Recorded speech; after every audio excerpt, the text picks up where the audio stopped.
J'ai ici des étiquettes. Si je voulais savoir le nombre total d'étiquettes, je pourrais compter toutes les étiquettes. 1, 2, 3, 4, 5, 6, etc. Seulement, je voudrais aller un peu plus vite. Je m'aperçois que ces étiquettes, elles ne sont pas disposées n'importe comment. On a ici des colonnes. Chaque colonne comprend 4 étiquettes. Il y a 1, 2, 3, 4, 5, 6, 7 colonnes. 7 fois 4 étiquettes. Ben voilà l'opération qui va me permettre de calculer plus rapidement. Pour connaître le nombre d'étiquettes, je peux calculer 7 fois 4. 7 fois 4. 7 fois 4, c'est une multiplication. C'est une opération qui, à 7 et 4, va associer un nombre. 7 fois 4 égale 28. On dit que 28 est le produit de 7 par 4. 7 et 4 sont les facteurs du produit. À remarquer que si à la place de prendre les colonnes, je prenais les rangées, j'ai 4 rangées, et sur chaque rangée, j'ai 1, 2, 3, 4, 5, 6, 7 étiquettes. Je peux donc aussi écrire que 4 fois 7 est égal à 28. Je peux changer l'ordre des facteurs. Si maintenant j'avais... Si je regarde ici ces étiquettes, j'ai 7 étiquettes en tout. 1, 2, 3, 4, 5, 6, 7.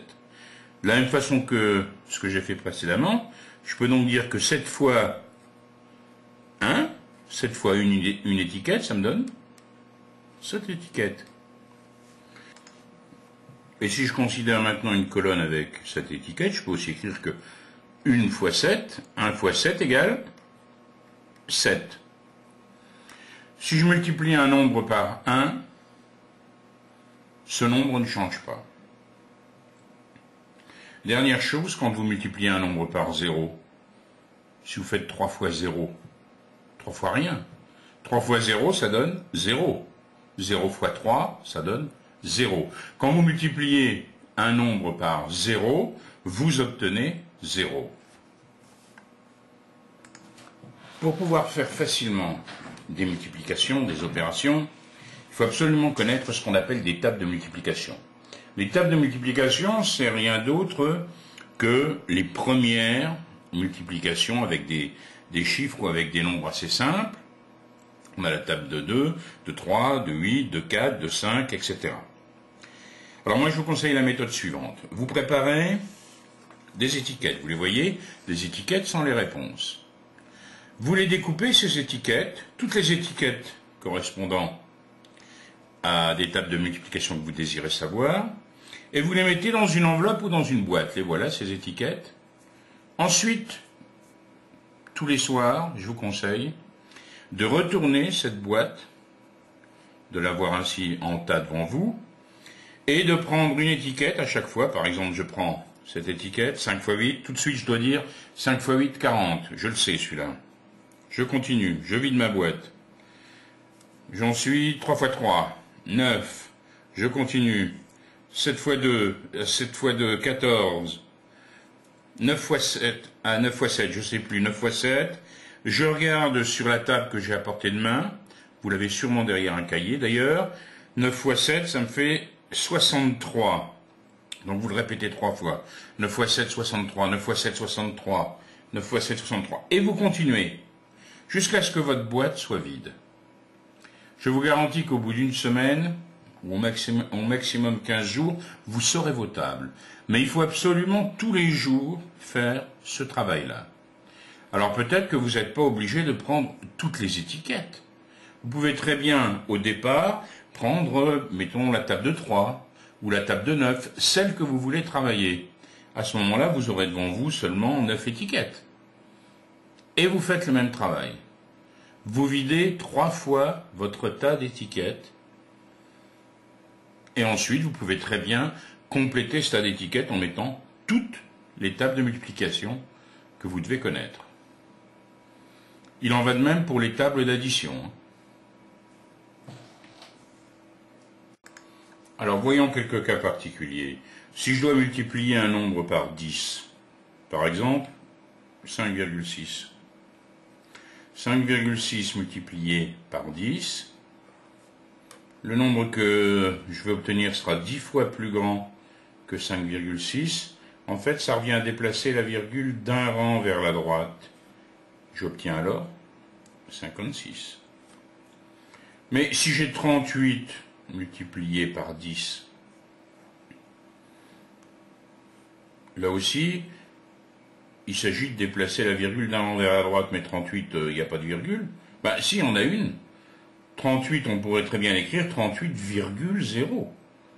La virgule, elle sert à rien d'autre que de montrer l'emplacement où vont commencer les dixièmes. Donc 38, je déplace la virgule d'un rang, ça me fera 380.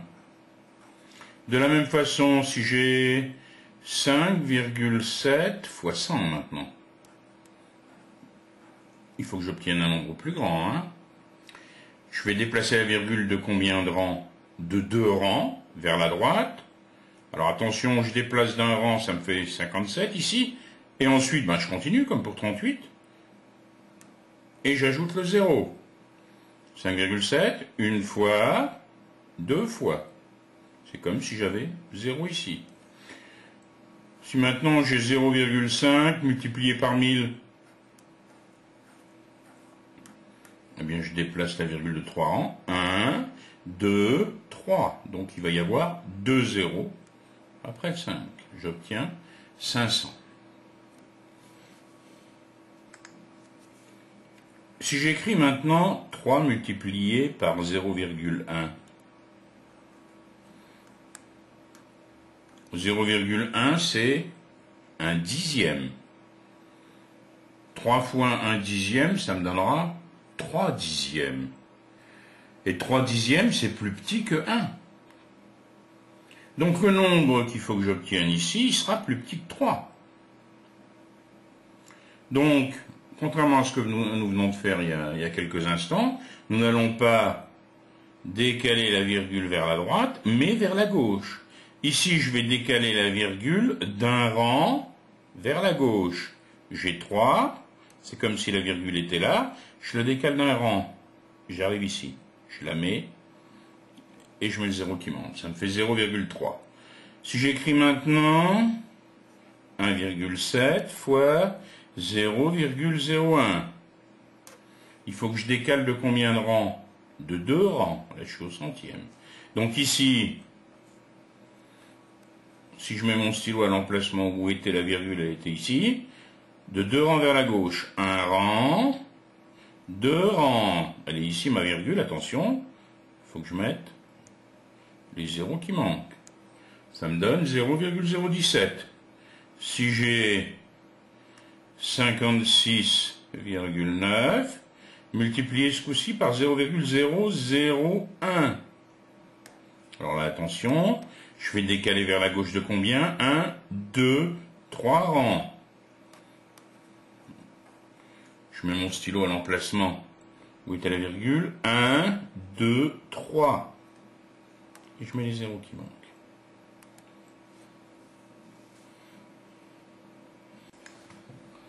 J'ai ici un produit qui comprend 3 facteurs. 25 fois 136,8 fois 4. Avant d'effectuer les multiplications, je peux regarder attentivement ce produit et je m'aperçois que 25 fois 4, ça serait intéressant de commencer par cette multiplication-là, parce que 25 fois 4, cela me donne 100. Et bien j'ai le droit de le faire. Quand j'ai des facteurs, je peux changer l'ordre des facteurs et les regrouper comme je veux. Donc 25 fois 4, ça sera un produit que je vais d'abord faire. Et ensuite, je verrai en multipliant par le résultat en multipliant par 36,8. Donc 25 fois 4, cela me donne 100. 100 fois 136,8. On l'a vu tout à l'heure, on décale la virgule de 2 rangs vers la droite. Cela me donne 13 680. Donc avant de faire directement une multiplication ou un produit de plusieurs facteurs, il n'est pas inutile de regarder s'il n'y a pas des facteurs intéressants à associer et à déplacer éventuellement.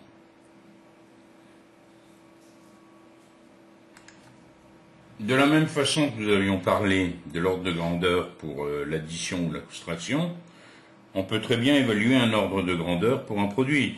9,36 fois 48,67, 9,36, je ne suis pas loin de 10, 48,67, je ne suis pas loin de 50, donc ce résultat, ce produit, je ne serai pas loin de 500, 50 fois 10, 500.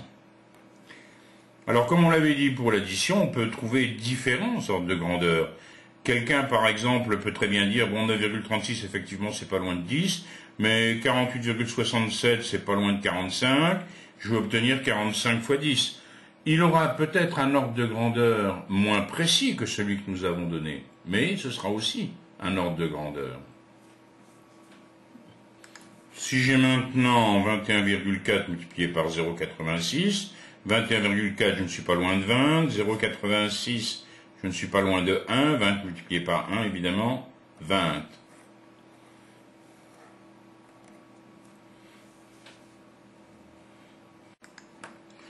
Voyons maintenant comment faire une opération. Si je veux faire une multiplication, 973 multiplié par 28. Dans le cas de la multiplication, je ne vais pas additionner ou soustraire colonne par colonne. Je peux placer mon 28 comme je le souhaite, par exemple ici, au milieu, ou à droite, ou à gauche, aucune importance. L'opération à faire est donc 973 multiplié par 28, ou 28 fois 973. Dans 973, vous avez 3 qui est le chiffre des unités, 7 le chiffre des dizaines, et 9 le chiffre des centaines. Alors attention, on commence. 8 fois 3. 8 fois 3 unités, ça fait combien d'unités? 24. J'écris 4, et je retiens 2. 2 qui vont appartenir aux dizaines. 8 fois 7, 56. 56 et 2, 58. J'écris 8, et je retiens 5. Je peux retenir 5 dans ma tête ou l'écrire.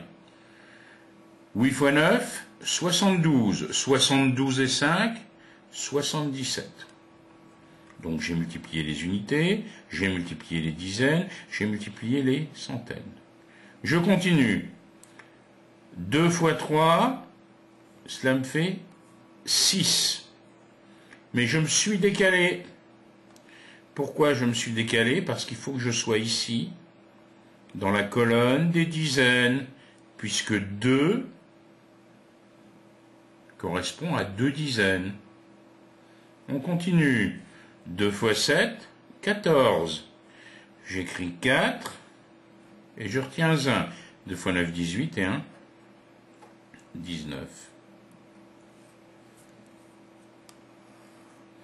Et j'ai plus qu'à additionner les chiffres. 4, 6 et 8, 14, 4 et je retiens 1, 7 et 4, 11 et 1, 12, 2 et je retiens 1, 10 et 7, 17, 7 et je retiens 1 et 1, 2. J'essaye dans la mesure du possible de retenir le maximum de retenue dans ma tête sans avoir besoin de les déposer pour ne pas surcharger l'opération. On obtient donc 27 244. Et si on a des virgules, si on a des nombres à virgule, comment faire? Si on avait eu 9,73 multiplié par 2,8, comment faire? On fait exactement la même opération, 973 fois 28, et ensuite on s'occupe des virgules. Il suffit de compter le nombre de chiffres qu'il y a après une virgule. 1, 2 et 3. Ensuite, dans le résultat, on fait en sorte qu'il y ait le même nombre de chiffres derrière la virgule. Il en faut 3. 1, 2, 3. Et je mets la virgule. 9,73 fois 2,8, cela me donne 27,244. Il existe parfois des moyens d'aller plus rapidement. Si j'ai par exemple 42 000 fois 38, je ne vais pas m'occuper tout de suite de ces zéros ici. Je vais les mettre de côté. Et je m'en occuperai à la fin de l'opération. Donc je m'occupe seulement de 42 multiplié par 38. 8 fois 2, 16. 6 et je retiens 1. 8 fois 4, 32 et 1, 33. Je passe un rang pour me retrouver au niveau des dizaines. 3 fois 2, 6. 3 fois 4, 12. 6, 9, 5, 1. Et seulement ensuite, j'ajoute les 3 zéros dont je ne me suis pas occupé. Et j'obtiens 1 596 000.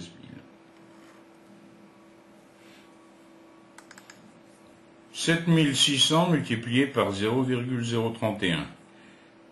J'entoure ces zéros, je les ajouterai après, comme tout à l'heure. Ici, 0,031, je ne m'occuperai pas des zéros qui sont ici.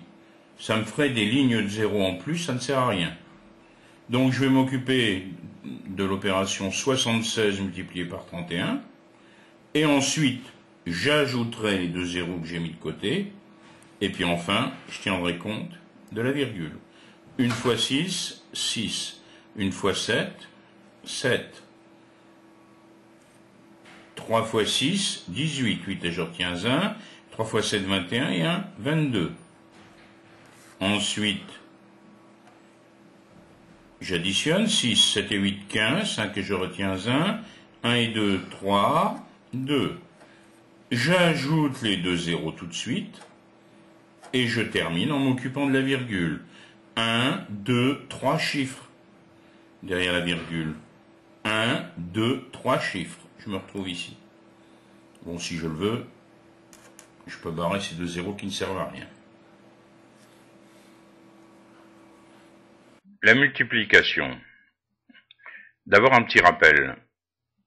Si j'achète 5 stylos à 1,20 € l'un, la dépense totale, ce sera 1,20 € plus 1,20 € plus 1,20 € plus 1,20 € plus 1,20 €. C'est-à-dire combien de fois 1,20 €?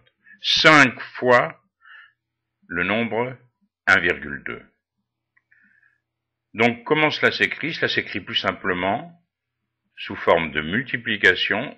5 fois 1,2 égale 6 €.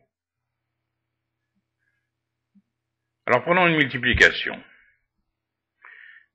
31 fois 5 égale 155. On dit que 155 est le produit de 31 par 5. 31 et 5 sont appelés les facteurs du produit. Si vous multipliez un nombre par 1, cela ne change pas le nombre. 14,3 fois 1, c'est pareil que 1 fois 14,3, ça fera 14,3. De la même façon, 618 fois 1, ça sera 1 multiplié par 618, ça sera égal à 678. Si vous multipliez un nombre par 0, alors le résultat est égal à 0, quel que soit ce nombre, aussi grand soit-il.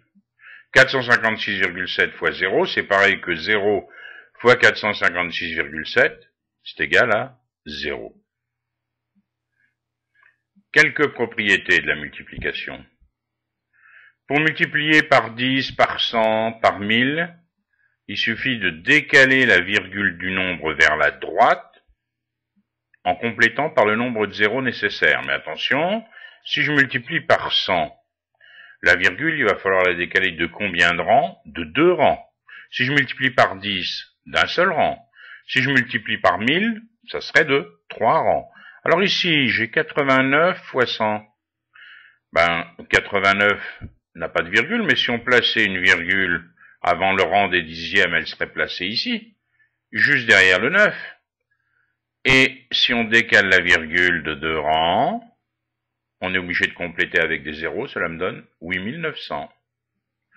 Si j'ai 7,34 fois 10, multiplié par 10, cela revient à décaler la virgule d'un rang, cela me fait 73,4.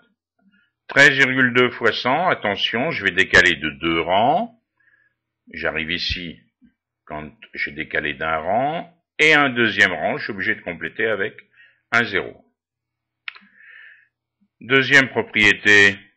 Pour multiplier un nombre par 0,1, 0,01, 0,001, ça revient à décaler la virgule non plus vers la droite, mais vers la gauche, en complétant par le nombre de zéros nécessaire.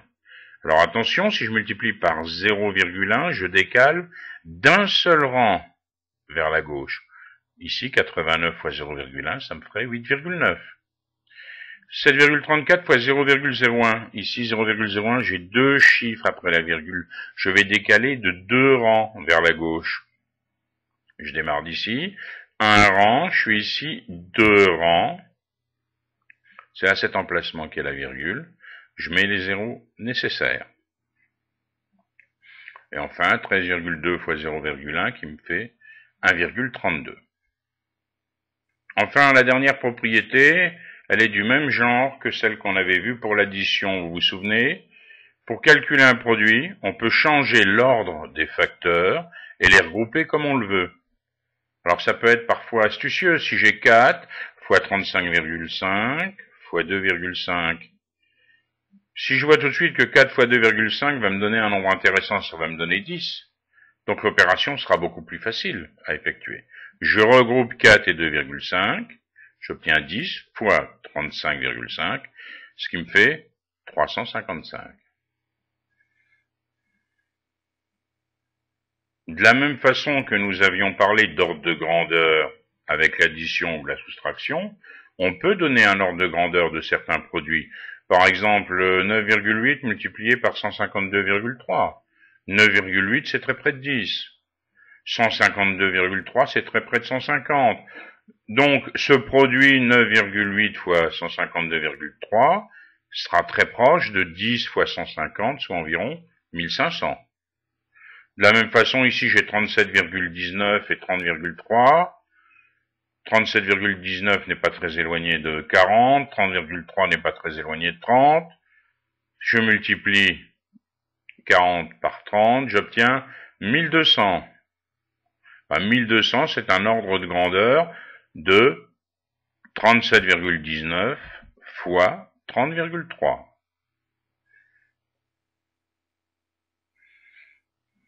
Intéressons-nous à la technique de l'opération. Ici, on a un exemple, 5,78 multiplié par 3,4.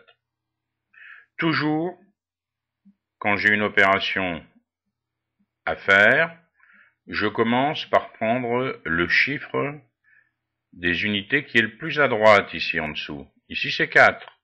Et je vais commencer par faire 4 fois 578. 4 fois 8, 32, j'écris 2, je retiens 3, je continue. Et ainsi de suite. J'ai donc une première ligne. Attention, maintenant, je vais multiplier par 3. Mon 3, ici, il est dans la colonne des dizaines de 34, si j'oublie les virgules. Or, cette colonne des dizaines, c'est la deuxième. Donc, je commence ici à la deuxième colonne, ce qui fait que je laisse cet emplacement de libre. À chaque fois que je change de chiffre ici, je laisserai un emplacement de libre. Et j'y vais, 3 fois 8, 24, je continue. Ensuite, j'ai plus qu'à faire l'addition. Bon, vous avez remarqué que je ne me suis pas occupé des virgules, c'est ce que je vous conseille de faire. Vous vous occupez des virgules à la fin de votre opération. Pour cela, vous comptez le nombre de chiffres qu'il y a après la virgule.